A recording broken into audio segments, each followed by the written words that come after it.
Časni,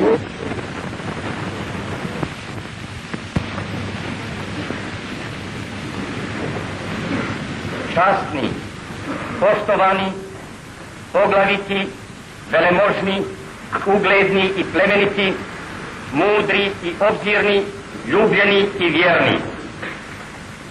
Svojim potpisom od 11. veljače 1942. godine broj 802 sazvao sam Hrvatski državni sabor u glavni državni grad Zagreb na dan 23. veljače 1942. godine, uspostavljajući tako teško stečena nezavisna država Hrvatska ostane osigurana za buduća pokoljenja i za sva vremena i da nikada više našom zemljom tuđim ne zagospodari.